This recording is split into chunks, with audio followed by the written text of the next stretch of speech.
beautiful. I am calling all badass businesswomen. Assemble for this masterclass by the one and only Adelle Onyango, a Kenyan media innovator. She is in the forefront of the media industry evolution on the African continent. You are listening to the Africana Woman Podcast. I'm your host, Chulu. Every week, I ask an Africana woman to invite us into her home to give us a snapshot into what happens behind her closed doors. I hope you would join me on this journey of discovery, revelation, and self-awareness. I'm not going to lie, it may become uncomfortable sometimes. However, I encourage you to push past your unease and challenge yourself to think differently. The simple act of expanding yourself to receive the unknown may be transformational for you. If you haven't already, you must go check out the new Africana Woman website at africanawoman.com. I am very pleased about the way it looks, but more importantly, there's a ton of resources on there that will help you as an African woman. Be it your wellness, your identity, your purpose, or wealth building tools. You will find all of this at the tip of your fingertips. Go to africanawoman.com. So today, I am talking to Adelle Onyango. I met Adele last year in 2020, and let me tell you, it is so amazing when someone you admire from afar is just as phenomenal and authentic in person. We had such a refreshing conversation about how she has carved out a space for herself in the media industry. She shares practical tools that you can apply immediately. Sis, this is an episode you want to sit down with a pen and paper, take notes, and probably listen to more than once. So let's get straight into it. Here is my conversation with Adelle Onyango. Adelle Onyango is a Kenyan media personality who has gained international recognition for her efforts to empower African women and youth. She has been celebrated as one of MyPad's top 100 in 2020, Facebook's 2019 Icons of Change, Africa Youth Awards 100 Most Influential Young Africans for 2019, OK Africa's 100 Extraordinary African Women for 2018, and BBC's 100 Inspirational and Innovative Women in the World for 2017. Listen, this chick. Okay, Adelle Onyango has over 10 years experience in the radio industry. She began as a drive show host on 1FM, where she was instrumental in bringing a digital media to Kenyan radio. Adelle then moved to Kenya's top media house, Radio Africa Group, as a presenter on their radio station Kiss FM. She hosted the mid-morning show and created a show dedicated exclusively to African music, my person right there, which was a first of its kind on the station. She later moved to host their Prime Breakfast show until June 2019, when she left to focus on podcasting. And she created two podcasts, Legally Clueless and Perspective.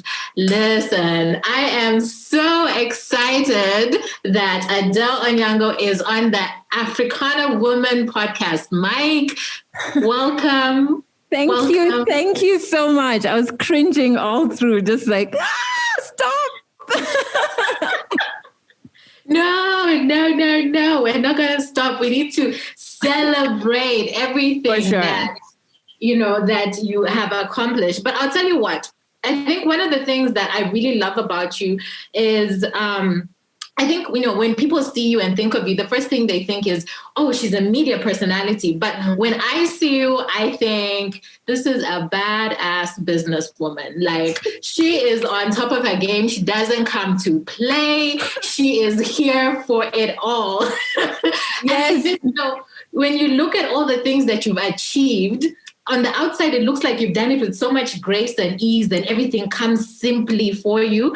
But I suspect there's a lot of intentionality behind everything that you do. So I wanted to learn more from you about what is your work culture, your work ethic in everything that you put your hands on. Yeah. And I love that you say that, because I think you're the second person this month who has used that word intentionality, and words are powerful. I think in my head, because I've constantly been called a control freak, I went with that negative connotation. But then another friend of mine did say, hey, I like how intentional you are with ABCD. And I was like, that's what I am.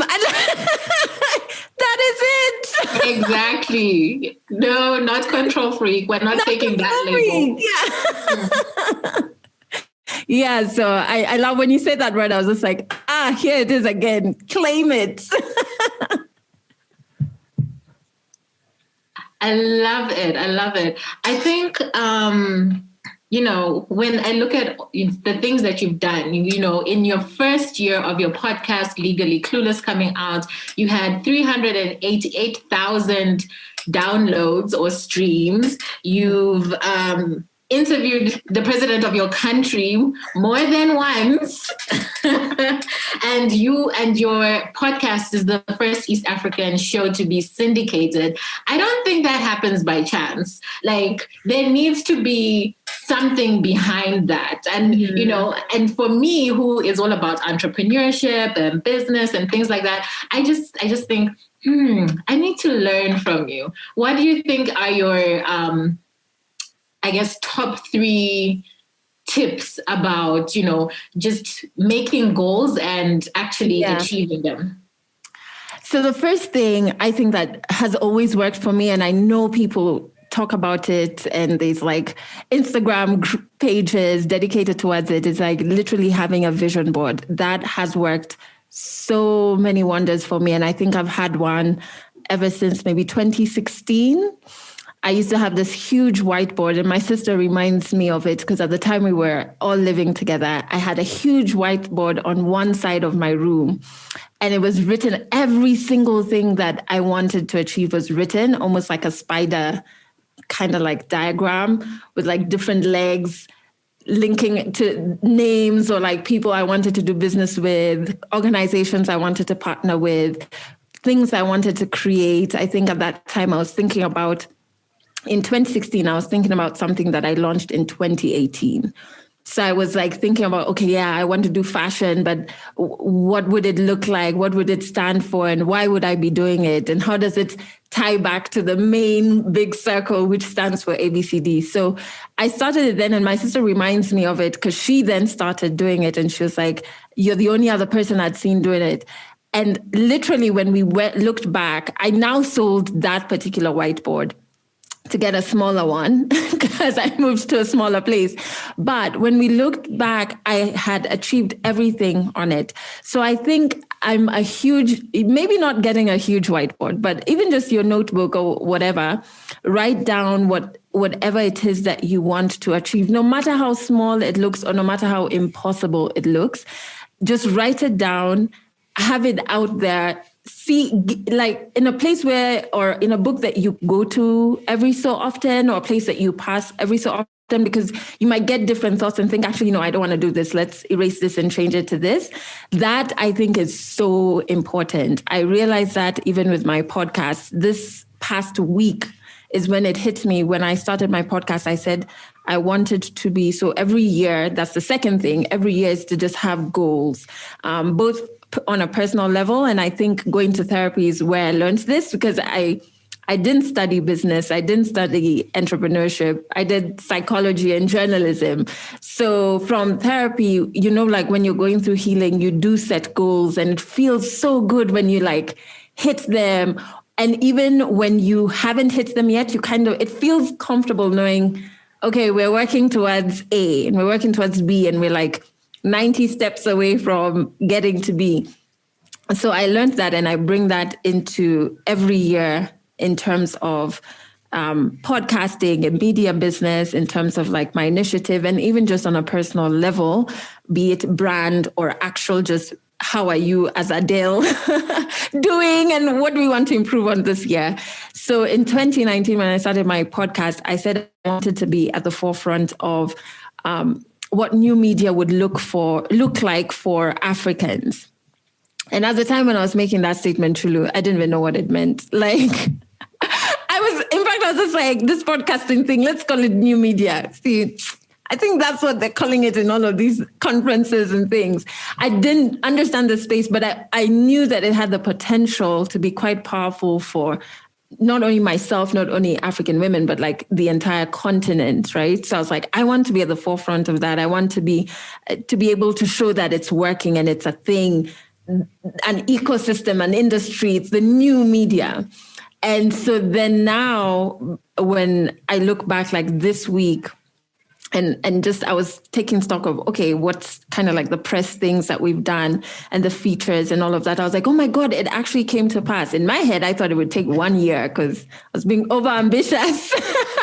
But that's something I do very, very often because I assume that I have control over everything. But just proclaiming it and saying this year, this is the goal that I want, trust me, it works. And you won't even be cognizant of it working until it appears and you've achieved it. And you're like, oh my God, in January, I said this and here I am now. And then I think the third thing for me has got to be like having conversations with people who are in business, especially if like me, you were not in business. Like I was a slave to the paycheck. It was nice every end month. I knew end months. Right now, I don't know end months. You know, like how people are just like, hey, it's end month. I'm like, is it? I'm still chasing for people to pay me.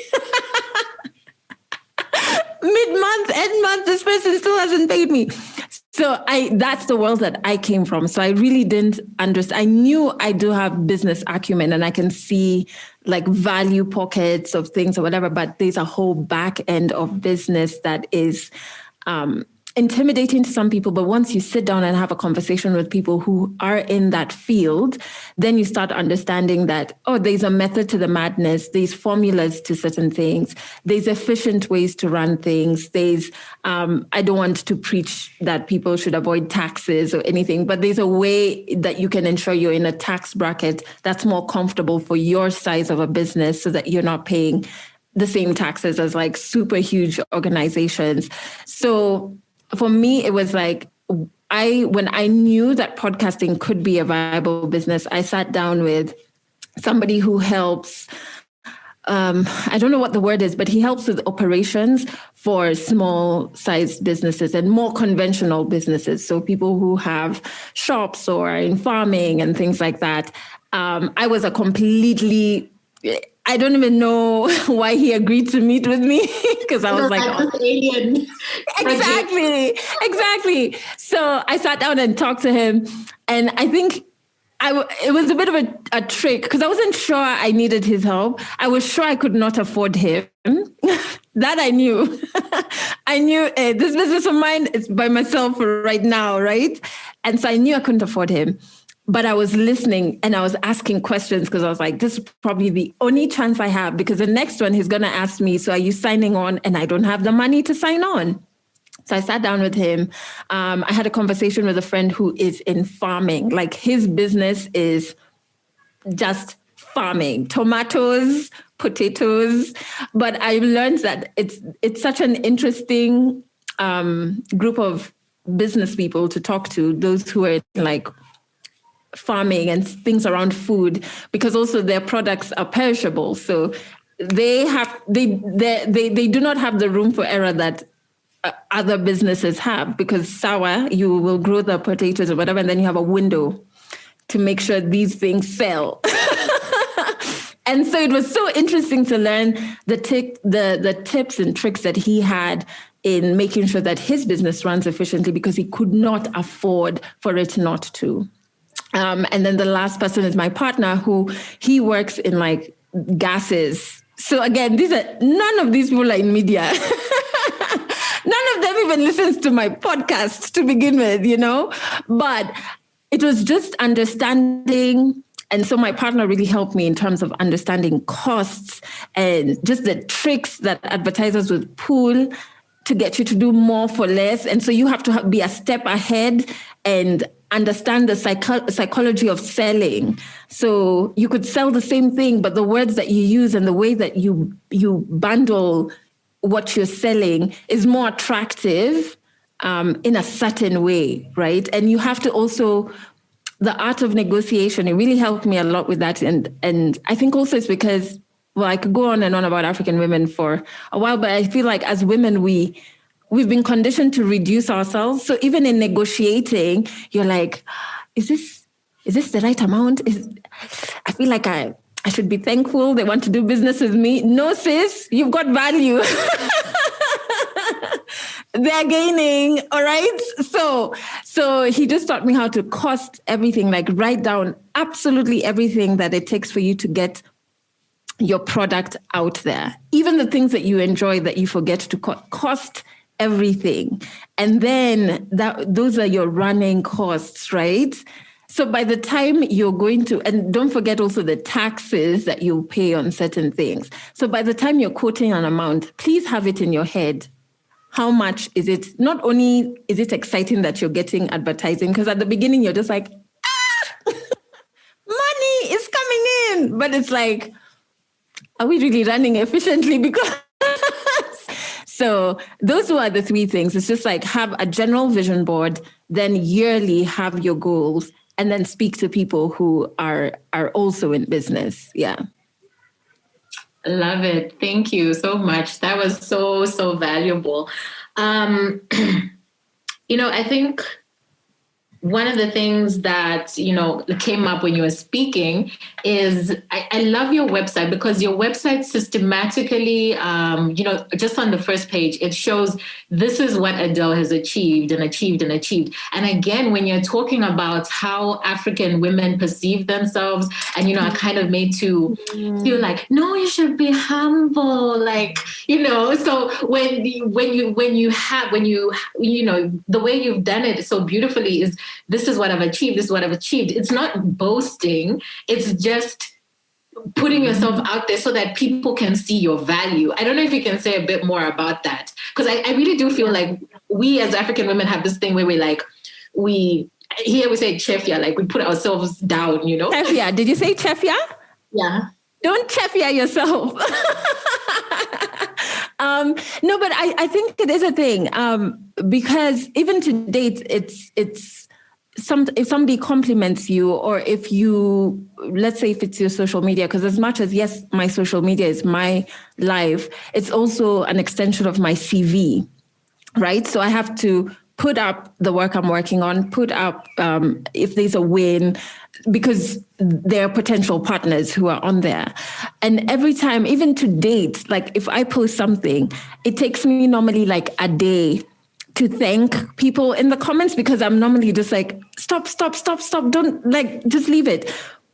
But these are things that you have achieved. And when you look back and think about how long and how hard it took, how hard the journey was for you to get to these things, I think it's a very important practice to pause in the moment where sometimes either reducing ourselves or thinking about, oh, I need to get there, I think it's a good exercise to pause and just accept and take in that moment and be like, wow, I've achieved this. Look at that, like high five yourself, make your favorite dish, treat yourself to something and mark that occasion. Because think about it, and organizations do that all the time. Like, oh, we've hit 100 customers, there's a cake, And it brings morale, a good energy. You must also do that for yourself instead of waiting for other people to do it for you. And for me, that website, it's so funny you brought up that website, because my God, when I like how I'm just like, when was Corona? Because it was right before Corona. So that was 2019. I'd done this thing where, you always don't think that you could learn a new skill. So when it comes to websites, you're like, there's always somebody to make a website and whatever. So I did like my new batch of press pictures, and I was very clear. I was like, some need to be in this dimension because they're going onto a website, paid a guy to do my website. And then end of 2019, I don't know whether it's the same, but in Kenya, what happens is they bill you for building the website, and then they bill you for any other changes you need. Now, at the beginning, you don't think about the changes you'll need because you're like, how often will I need to change it?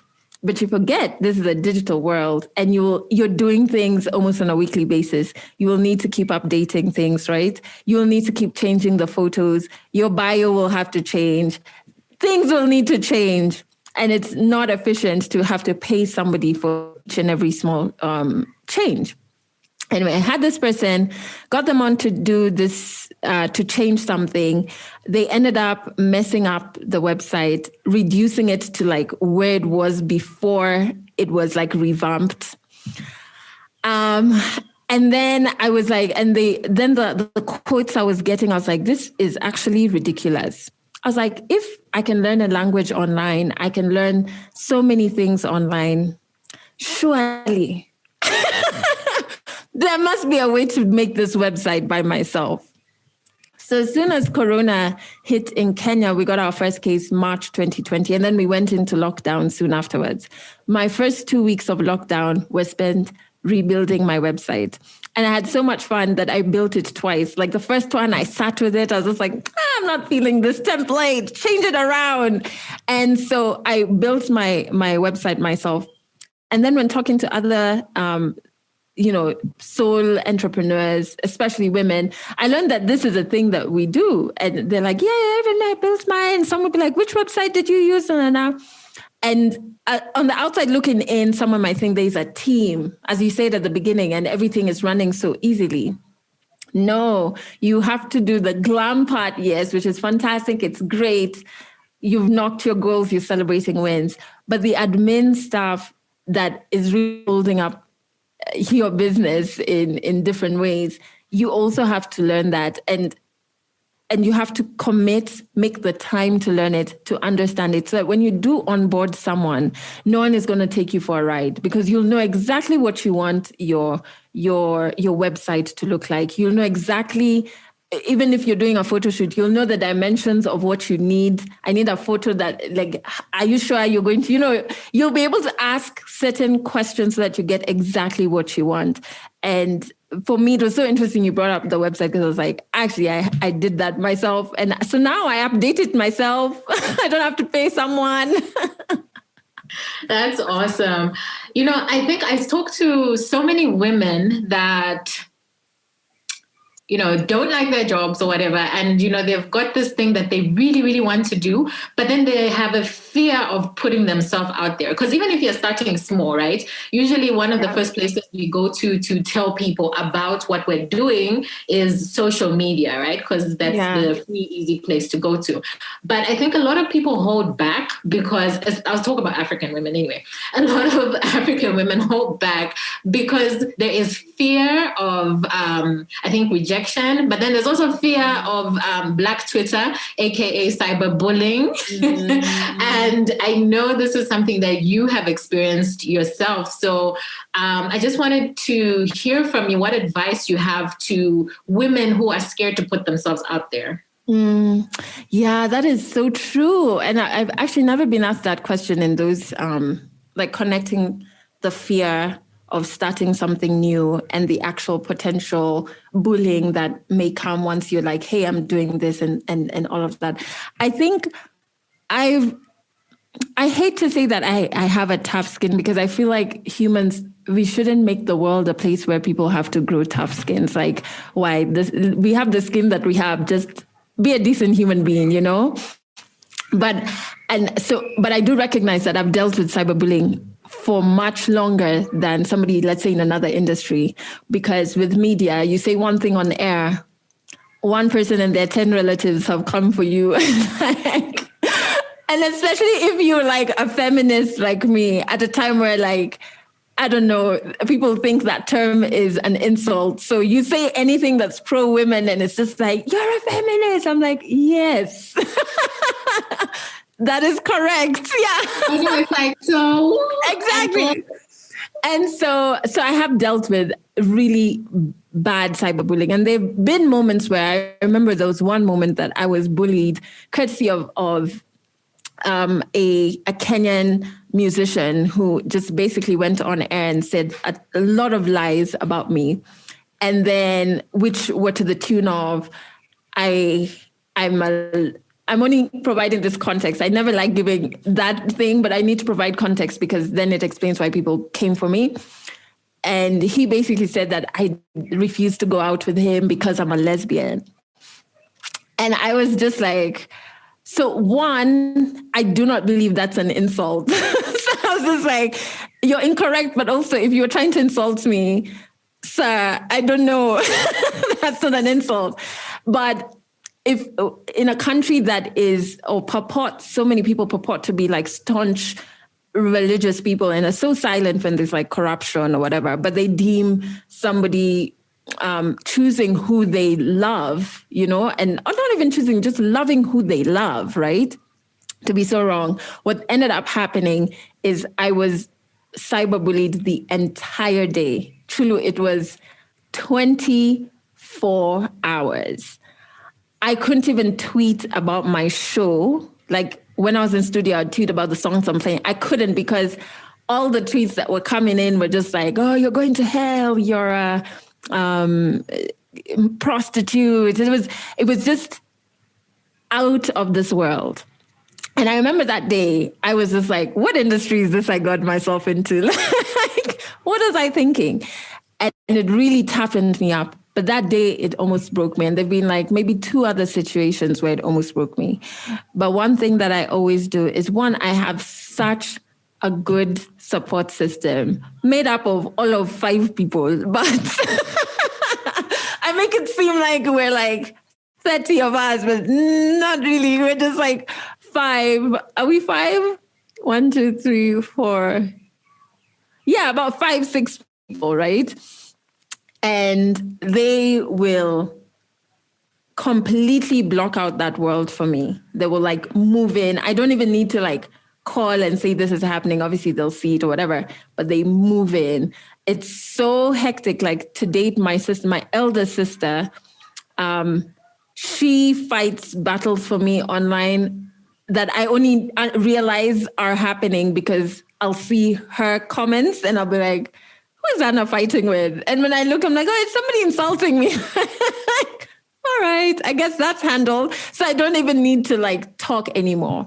But I also think outside of having a good support system is you need to mute certain words and just control your space. Like have 0 issues with setting your own boundaries, right? Have no apologies for that, be it in real life, but also your digital space.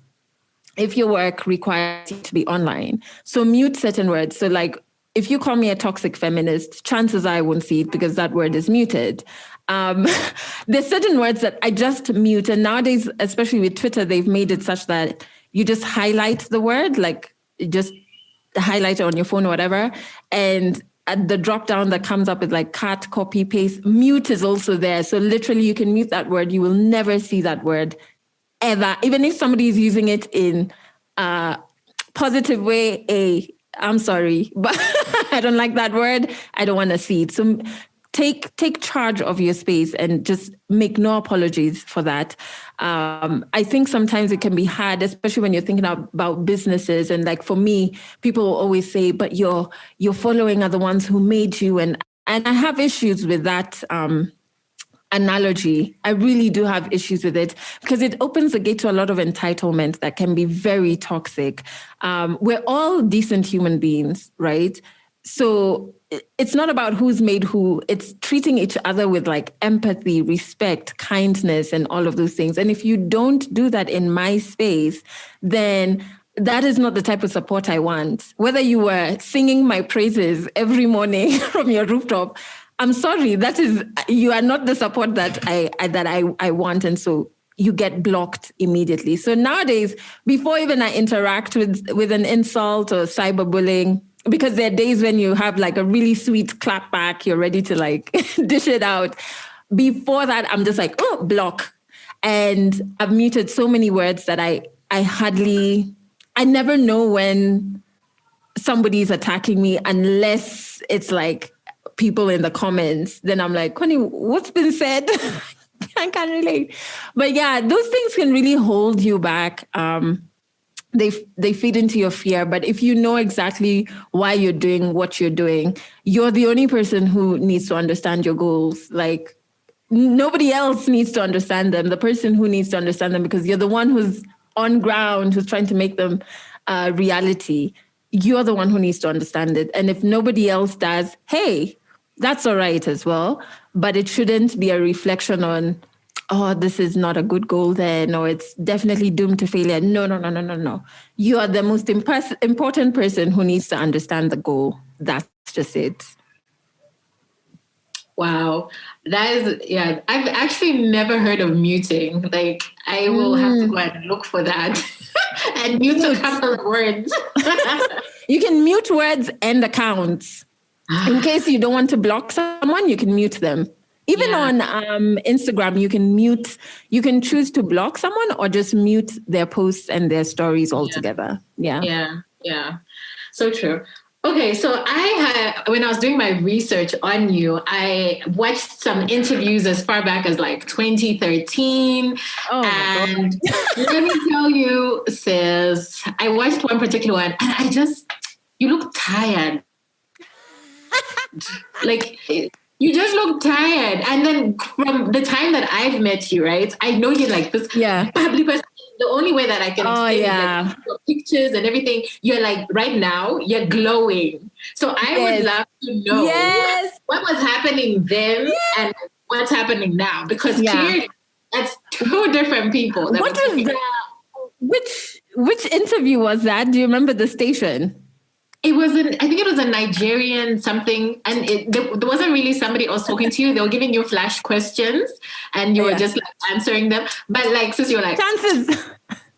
I was like, however, so if it was 2013, 2013 was hectic for me because 2012 I just lost my mom. So I lost my mom at the beginning of 2012, and she was like my best friend, my everything. To the extent, like, when I was in my first relationship, I think I was 15, 16, I was sharing a cell phone with my mom. Like, so she knew when we had our first kiss, like the guy at times thought he was like chatting me, but my mom was intercepting. But that's just how close we were. And so when she died, I was in my first job at 1FM. And then after she died, I think I worked there for the end of that year. And then early 2013, February, I then moved to Kiss FM. Now, when I moved to Kiss FM, on a personal note, obviously, like I in hindsight, definitely I was going through an identity crisis because a huge chunk of who I was had just disappeared. And I didn't know how to navigate. I didn't know, it was now just my sisters and I, right? And as much as we were, like, I'm the youngest, so I was like 23 when my mom passed on, but it's still so destabilizing. It's just wild. And so now I had to move to this huge show, working with all of these people who I'd grown up listening to, right? And I had to negotiate my own contract for the first time because my first radio job, my mom was the one who was like, no, tell them this doesn't make sense. I didn't know those things. I was just like, I'm getting paid to play music. And so now moving to Kiss, I had to do that by myself. And so 2013 was hectic. Even personally, I think I got into a relationship that I really had no business being in, but I was looking for that to fill that gap that like my mom's death had brought. And I didn't want to face it. I didn't want to face the grief and like decode what that meant for me or whatever. I just wanted to like escape, and then unfortunately escaped into the wrong hands. But so that was like 2013, 2014 were very difficult years, and going through all of this while still having to be on a show every day was just very hectic. It was very, I think the media industry, well, at least traditional media, doesn't have space for you to be a human being. You could be having the worst day, but nobody cares. Like, you have to turn on that mic and you have to be chirpy and smile and laugh and whatever when you just really just want to cry. So those, I don't even remember that interview, and I probably don't because a lot from those years, I really don't remember. I think my mind was just like, well, that didn't happen. Erase. But now, and I have to say, as much as my skin is not doing well, so this is not a glow associated to like products. It's an internal glow rather. And there are quite a few people who've said how much happier I look and that they can see, I think somebody on my board said they can see me for me now. And this is after me leaving my radio job. Because as much as 2013, 2014 was hard, 2015, 2016 picked up. And then 2017, I was moved to the breakfast show at my station. And that just like sucked me dry. That was 2013 to 2019, probably like worst years for me in media, like definitely worst years. And the outside looking in, everybody would be like, you are the peak of your career. You're doing a breakfast show on the top station. And I'm just like, man, if that's peak, I do not want any of it. It was really terrible. But after I left, and you could see, even before I got after I left, you could see it on my skin. You could see I'm a happy, chirpy person, but I was not that person. I was sad, tired, angry. Any free time I had, I just wanted to sleep because that's an easy escape. My anxiety was on the highest it's ever probably been. I also wasn't taking care of myself because when your mind is not right, you're not thinking, hey, I need to eat right, or I need to exercise or have a routine. You're just thinking, I just want to sleep, you know? So once I left that job, first I started sleeping really well. That's the one thing I'm just like, oh my God, is this sleep?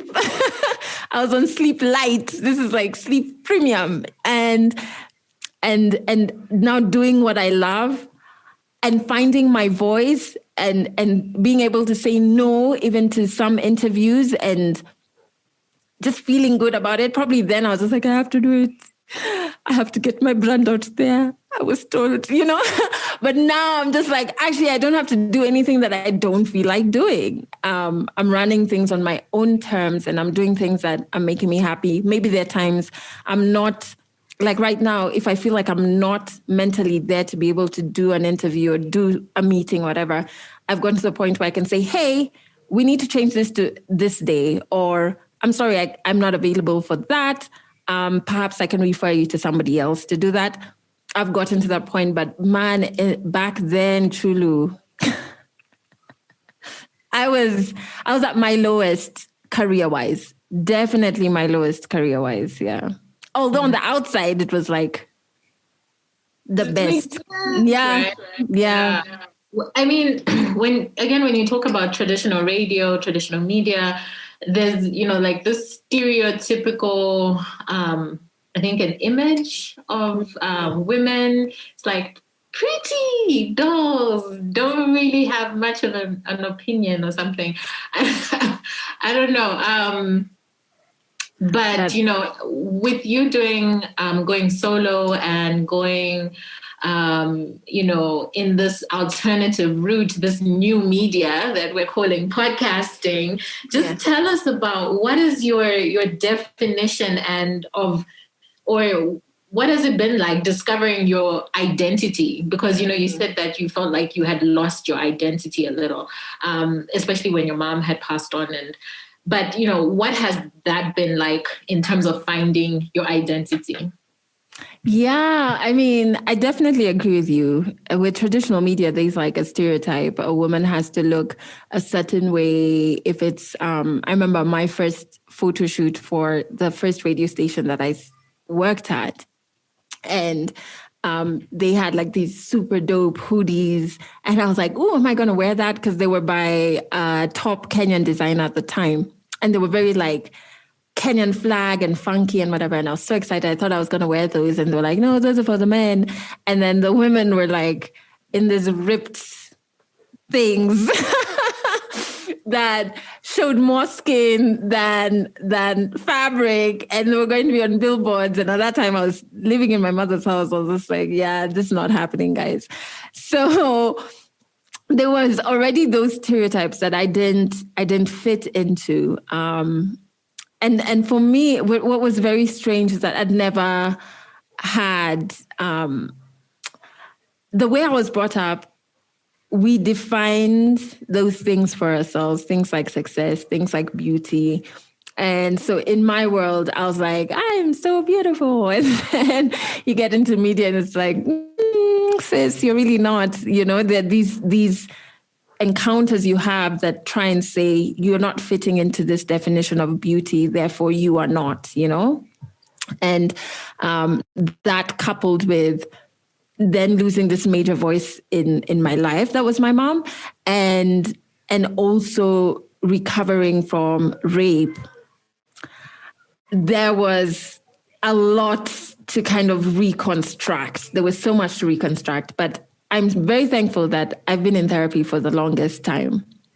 And so I think that helped me reconstruct a lot and still be in the traditional media scene, but not feel less than because I don't look a certain way or I don't dress a certain way. And I've always been quirky. I mean, when I first started, I had like a mohawk. First I had dreads, then I had like a mohawk of dreads, then I cut them off and like I'll just do whatever with my hair. So I wanted to still be that person, but there would be people saying, well, why is she dressed like this? Why is she dressed like that?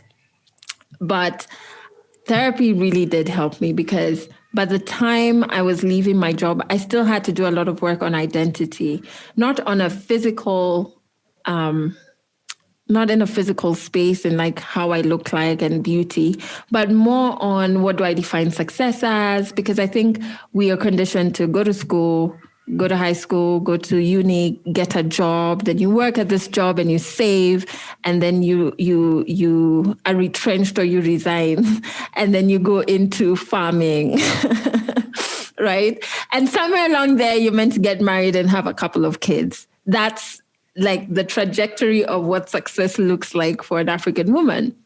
And I've never fitted into that. So I really needed to understand, okay, who am I without this job? Like, who's that chick even? And how will I interact with people who only saw me as a radio presenter on Kiss FM? Like, how will it get me down when somebody says, and I mean, I have met somebody who introduced me as, oh, this is Adele. She used to be one of the top radio presenters in Kenya. And I was just like, wow. There is a lot more to me, sir, than that minor stint in my life. But there are people who their definition of success is, you know, the title you have and the job that you have. So I had to really be like, okay, who am I? Who am I? Who am I? Who am I? Who am I? What is a job? Even with the podcast, what is it? Like, it's that thing. And Adele is this thing, and they just happen to work together, right? That I had to do, and I encourage anybody who's thinking of leaving their job, especially if you come from like a culture that puts so much pressure around getting a job. Everything is surrounding. If you're unemployed or if you've lost your job at family gatherings, you can feel how people treat you, you know? So if you come from that type of culture, you have to kind of do so much work because once you leave the job and you're happy, that's not to say everybody else around you will know how to interact with you, you know, and they could trigger you back into like, so in terms of identity, I had to do that work on my own. Therapy helped me, especially with my body. I'm glad that by the time I was leaving KISS, you know, my radio presenter job, I felt like I'd graduated from therapy. I was in like now level 2. So in terms of my interactions with my body, I was just like, you're so beautiful. Like, you're so bomb. Do you understand how amazing you are? Do you understand how this body has carried you through so many things? And why would you want to look the same anyway, sis? Like you look like you they look like them. It's good. It's diversity. So I've done all of that work. So that really helps me and therapy as well. Yeah. Awesome. Sis, are you like me? I literally live by my calendar. If it's not on there, it does not exist, nor does it happen. But quick question, are you on your calendar? I don't mean all the activities that you do for and with others. I mean, do you have a day that is all about you? Not babies, not bae, not work, or anything else that keeps you busy. I'm asking you to be your own bae. So one day a month, Africana Woman will host in-person events in Lusaka that give you permission to practice self-love. This is not just another networking event. You know, restaurants and cocktails. No, darling. Instead, we're partnering with local businesses to give you unique experiences like paint and sip, a ladies' hike, or a body positive dance class. Like, you do not want to miss this. So come on then, join us, sign up today, be your own bae. Find the link in the show notes or go to africanawoman.com. Now back to the conversation. So you know what, Adele, I have like 100 questions for you, but I just don't have the time, unfortunately. I'm enjoying this, man. So, okay, I'm gonna try and stick to two more before we get to our quick fire questions. The first one is, I think we're gonna take it up on a bit of a lighter note again. I just love that you have the audacity to dream big dreams and dream of things that people haven't seen before. And I don't think people know how to do that or even think they deserve or you know, they can have whatever it is that they dream for. But I just wanted to hear from you, like, where do you get that audacity to be like, I am going to be part of this new media on the forefront? Like, tell us. I think maybe that would have to be my creative side because, you know, like, so I'm a poet and that's where everything began for me. And I enjoy writing poetry. And I love the process of writing a poem because anything goes. Like, literally, it could be personification. I could make a cloud talk. You know what I mean? And why not? As in, why not? If it was a cloud, it would say this and that. And so the creative space and that muscle, the more I exercise it, the more it becomes so real to me that anything is possible. And I've always kind of like had my head in the clouds from when I was younger, where even if reality looks so grim, I'm just like, but we can do this, you know? And so I think part of it definitely does come from there. But part of it also comes from knowing the validation that comes from achieving each goal, right? So I got into radio, but my journalism degree was, the concentration was public relations. That was the plan. And got into radio by chance out of hosting a poetry gig. And I was thrown onto the Drive show, which is a peak time show. And then doing this peak time show, getting in and wondering, can I really do this? I don't even know how to cut audio. During group work, that was assigned to someone else. Me, I was the person who does the presentation in class. So going in thinking, am I the right person for this? And then doing it. So that affirms, I'm like, wow, I can even do this. Why not? Those things validated me. Those things, you achieve this Drive show and then you get poached to a huge station, not because I knew when I was not in the media industry before. It was just based on my work and the things that I did. So all of those steps like validate me. I'm like, oh, okay. So when I just do this thing, it happens. When I do this, it happens. So that then makes it very clear to me that I can achieve absolutely anything. Like, why shouldn't I be able to, right? I just need to kind of like sit down and say, okay, fine, how are we going to get there? All right, I have a plan. Great. Okay, it's going to take me longer.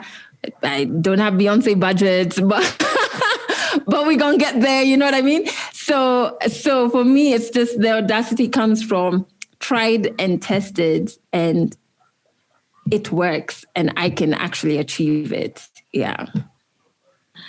And I think you're also,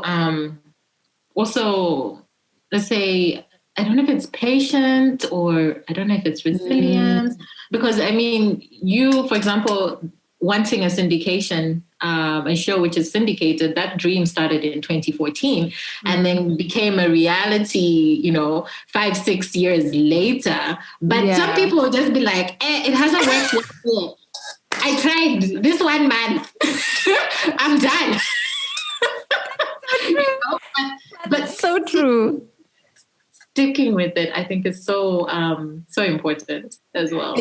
It is. It's very important. And just knowing that even when I write down those, what are they called? Like my goals and whatever, I write them down and I'm like, in 1 year, I'll have gotten here. And then it takes 2 years. And I almost have to keep reminding myself, like, stop setting yourself up by telling yourself 1 year, just, give it time. It'll come. So it's true. You kind of have to be patient and just knowing that. I think also a thing that I've learned is when you work hard, you kind of have entitlement, where it's my friend who called me out on it. Actually, I was sending a proposal, and that's a huge part of like small businesses. Like you send out proposals and out of 10, maybe 2 or 1 will be successful. And I was sending out one and going through like my concept with a friend on the phone. And I was telling him like, yeah, I've really given my all to this thing. I've worked so hard. They have to give me this business. And he was like, huh? They don't have to do shit, sis. Because even if of course you're meant to work hard on it. What do you mean you've worked hard and they must? Were you not going to work hard? Like, what are you saying? And so I had to check myself on my entitlement when I work hard and know that you can still get a no. And maybe something will not be achieved, not because you've not worked hard, but just because, especially in the business world, it's something you kind of have to try and figure out and not take too personally. Like when the rejection comes, it shouldn't be like, oh, I'm such a failure. It's just trying to learn, what could I have done better? Maybe this was not a fit. Maybe this is not what they were looking for, and that's absolutely okay. So yeah, giving yourself time and just like that entitlement that comes with us when we work hard can be a bit, can shock you. Okay, so you once said, understand that in trying to be like the world, we cannot be African. But in being African, we can change the world. Please expand that for us. I think for me, it's like always feeling like being traditional. First, that being traditional is synonymous with being African, which it's not. And that being traditional is less than, which it's not. It's like, I remember the first time I went to the States was in 2018. That was my first time ever. And I was going for a conference. And I, like very many Africans, had a particular view of America based on media, movies, whatever, right? And then I got there and my hotel room wasn't ready. So I was looking for an ATM to go get like a SIM card, do all of those things. And I obviously got lost. And then I saw very many homeless people, like more than I've ever seen, like in Nairobi where I am. And it was so confusing. Like, you don't want to stare because it's impolite, but you're actually going through culture shock in that moment. And still on that trip, my cousin who lives there took me on like the subway. And there were very many older people. I remember we were on the subway once coming from a party, wee hours of the night. And there was a very elderly man who looked like he was probably the age of my grandmother. And he was in a security guard uniform and clearly coming back from a shift. And I asked my cousin, I was like, why is he working? And she was like, hey, here, if you don't work, you don't eat. I was like, yeah, but then when does it stop? Because I couldn't imagine my grandmother now having to report to work, having to do, because we have a cultural system where we have our home. I know this might be the same for you in Zambia. We're in the capital city, but our home, which is our ancestral home, is where my grandma is. There's cows, chicken, whatever. There's like, she grows rice, grows coffee, whatever, right? And it's been there for years. And there's people to work, and she just, as much as she's a busybody, but she doesn't have to report to work. And that home for us is where we go to when things just get a bit hectic. It's where we go to pause. And we know that there's no rent we're paying because it's our home. The food is growing right here, and it's a system. And I remember coming back from that trip and wondering, when I was younger, I was so stupid. I used to not like going to the village. I would be like, oh, there's no TV, there's no, the stupid things, right? When it's actually a strength, right? It's a system that makes sense. It's your refuge, right? Your family has this refuge. Your elderly family members have this place where we call home, and it really is a home. And we're looking up to another type of society that doesn't necessarily have that. Why do we think ours is lesser? Like, who told us ours is lesser? When I was on that suburb, I'm like, why? What is happening with this old man? He should not be. Guys, when will it end for him? How long has he been working? Like, when is enough for him, And it's just one of those things where a lot of, through colonization and things like that, we've been taught to look down on certain things, that the way we've been doing things, because we're told it's too traditional. There is no space for it in this world. It's too cultural. It's backwards. No, it's not. And it can exist alongside modern very easily, right? Why should we have to pick one or the other when it was working for us, right? In our countries, we know who our neighbors are. We know when they have issues. We know that we can give them sugar. We know that we can help them through certain things. Why would we want to change our culture of community when that makes sense to us? And so for me, that's where that's from, where it's like, oh my God, Africa, like, we are so dope. Our systems were so well thought of by our ancestors. They served a purpose. Not to say there's certain things in our culture that we need to address. Those are there for sure. Especially when we're talking gender issues, there's an audit that needs to be done for sure. But there are things that are working that we've been told are less than, that really are not. And we need to be frank with ourselves and just ask, why are we thinking that we have to only be modern?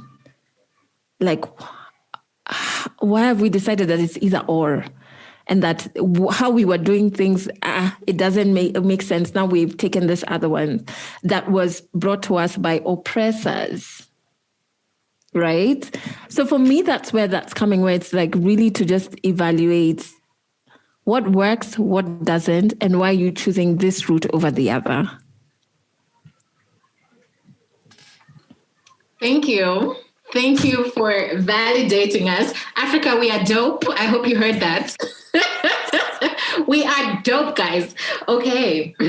So unfortunately, all good things must come to an end on podcasts. Yes, I know. We can keep going like 1 a.m. the next day. And then Chulu.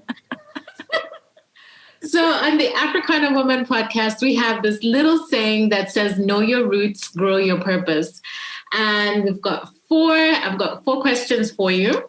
Okay. Just say whatever comes to your mind. If you want to expand, please, we love the expansion. Okay. So the first question is, what are you rooted to? Ooh, that is so cool. Freedom.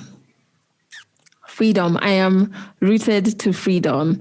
I was thinking about it the other day. So I have like random words tattooed on my body. So like evolving and stuff like that. But freedom is the next word I'm getting after we make it through this pandemic. And it's just because I think me seeking healing is me wanting to be free of various things that have happened to me in my life. Me, starting my own thing is me wanting to be free. Me choosing unconventional ways to run my life, to run my relationship, to everything around me is just me seeking freedom and wanting others to be as free as possible, to be their true and genuine selves. So I was actually thinking about it the other day. I was just like, oh my God, yes. Because a friend is the one who mentioned it to me and he was like, I think you're just seeking freedom. And I was just like, what do you mean? So I was thinking about it for a month. And just last week is when I was like, actually, that is so true. Everything I'm doing is like, I just want to be free. So I'm rooted in freedom for sure. Love it. Okay, second question. What is your favorite way to nourish your mind, body, and soul? Oh my God. All right. Okay, so that I want to say, I'm going to pick two. So the first one is the one that's like easy to do at any point in time, which is go to my balcony and read. So I have very many anthologies, so like collections of poetry, of poems. So I read a lot of poetry on my balcony while burning frankincense. And it's become one of my favorite things to do when I'm just like, whew, there's a lot happening in life. I leave the office and I go to the balcony. And then the other thing that I've recently just found, and I was just like, oh my God, all women need to do solo trips. Obviously, we're in a pandemic, so you kind of have to be responsible about your travel. But I just went on my first ever solo trip in January this year. I did not come back the same. I did not. It's just life-changing. So I'm planning my next one in 2 weeks. And you can just find an Airbnb. The costs are a bit more affordable. And obviously your interactions with other human beings are limited, which is great for this pandemic. And for you to be actually solo and for you to cook for yourself and show yourself love. And so for me, I've just discovered the second one, which is solo trips. It works miracles for my mind. Listen, that trip looked awesome. You guys need to go check it out on her socials. It was like, whew, I was like, I want to go too. Do it, every woman. And even on that trip, I chatted my sisters. I was like, I will take care of anybody's children. If you need to go on a solo trip, let me know. Drop them here, but go and work through whatever it is that you're going through. Okay, so now the third one is, do you have a weakness that has now become your superpower?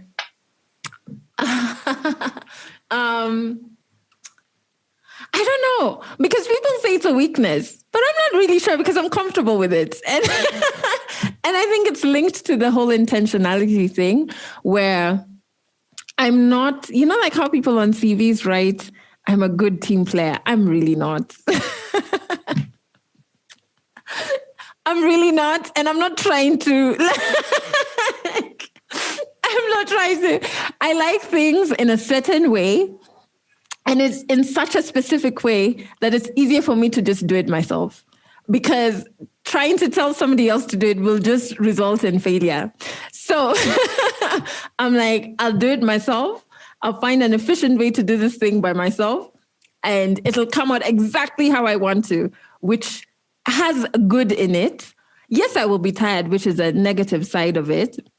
But I really think it's important. Like whenever people say like, oh, no, that's not a good thing. Why I think it's good is because it's important to know exactly what you want to achieve, exactly how you want your brand, your business, whatever it is you're working, down to the caption of that first product you're going to post, you know exactly how that caption you want it to be. And the reason you want it that way is not because you're just uptight. You know why you want it that way. You want it to communicate a certain thing, right?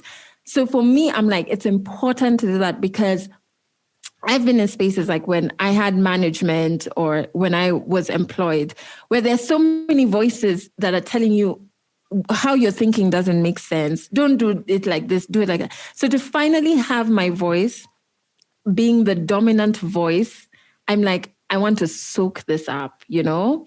So I think, there are moments where the guys are just like, you may want to be more of a team player, but and I'm also particular about even that team who, so it's people who I've worked with for probably over 10 years, who are like friends who understand me. Then I trust you to do certain things. So it was seen as a weakness, but to be quite frank, Chulu, I'm quite okay with it. I will never lie that I'm a team player. No, I'm not. Okay. The last question. What do you know for sure? What do I know for sure? That is, truly, you're so deep. What do I know for sure? Ooh, that I only have now. I think my mom dying really just, it communicated how fleeting life is. People say life is short. I don't think short is the word. I think it's fleeting, where 1 minute it's here, the next minute it's gone. And so I'm so aware that all I have is the now, is to the point where, and I said this the other day, nobody I love doesn't know I love them. Like, I don't want, because I'm aware I might not be here in the next moment. I might not be here tomorrow. I might not be here next week. And so for me, it really boils down to love and like my support system and the people who I care about deeply. That's important to me, right? That's the core. That's super important. And I go out of my way to ensure that there's no doubt, like you have no doubt that even if we disagree, which seldom ever happens with my support system, because like we're so different, it's just like, oh, well, she's doing her thing, I'm doing mine or whatever. But because I know how fleeting life is, and because I know how, it sounds like an oxymoron, how good it felt to know that my mom loved me and to know, not have doubts about what she wanted for me or what she thought about. That brings another level of healing that's so necessary when you're grieving. I don't want anybody around me not to have that. So the one thing I know for sure is that all I have is now. And so I'm not being reckless with it. I'm not saying like, don't save, go splurge and spend all your money and whatever. It's more about the connections and the people that matter, and just ensuring that there's never a doubt there. Never, ever, ever doubt. Yeah. So beautiful. So beautiful. What a lovely place for us to conclude on. Yeah. Please, Adele, can you tell the audience how can they connect with you? What are you working on right now? How can they engage with you? Let them know. Okay, so so where they can connect first.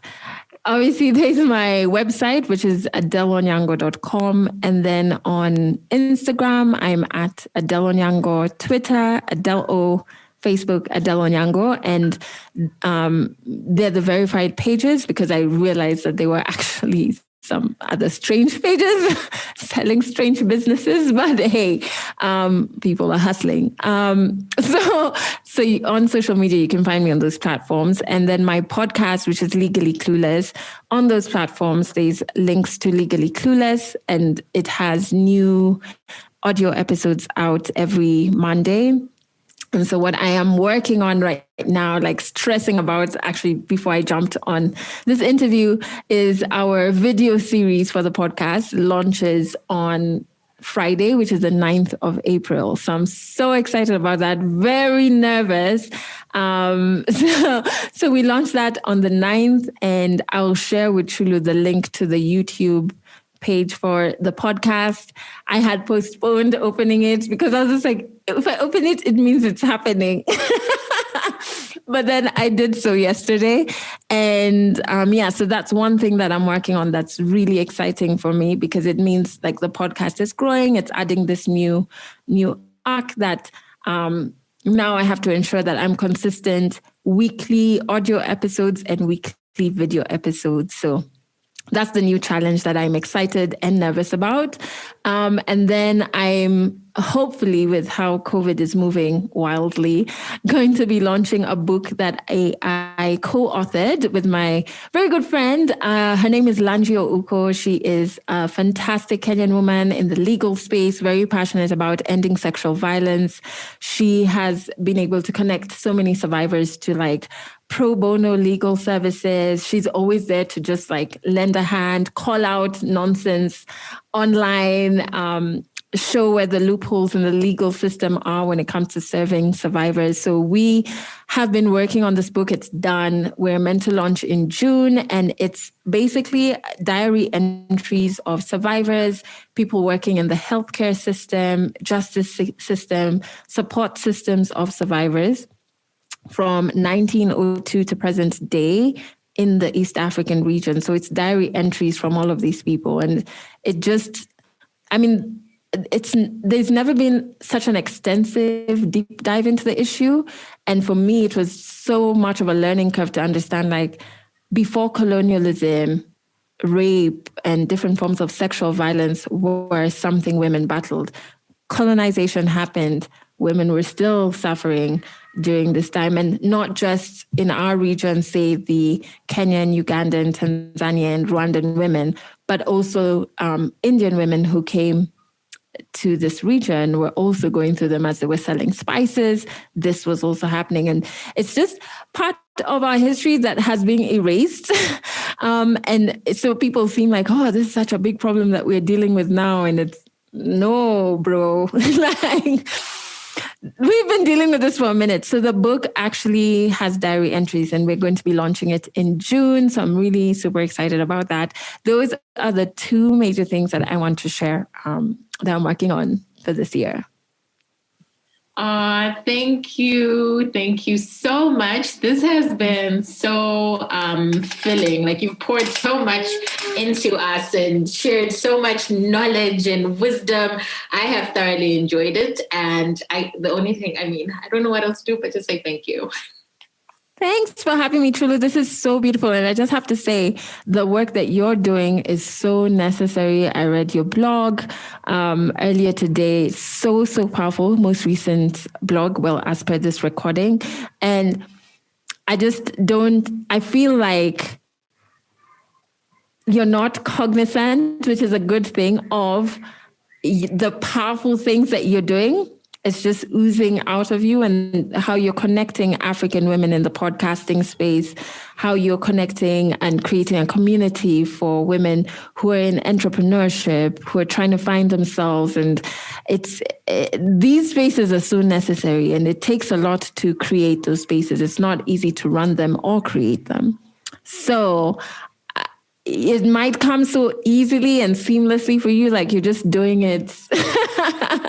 It's just like naturally oozing out of you, Trulu, but it's such a powerful thing that you're doing. And I'm going to keep saying that every time we talk, so that you understand how powerful what you're doing is. So I'm very thankful for this platform, not only for being on it, but like that you've created this platform. Yeah. Thank you. Isn't Adele a breath of fresh air? My biggest takeaway is intentionality. If you want to live a life that you actually like on your terms, then you have to take intentional steps to making goals and achieving those goals.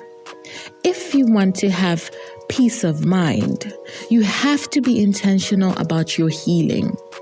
If we want an Africa we are proud of, We have to be intentional about celebrating it, recognizing what does work, and then auditing the things that don't. Can I tell you a secret?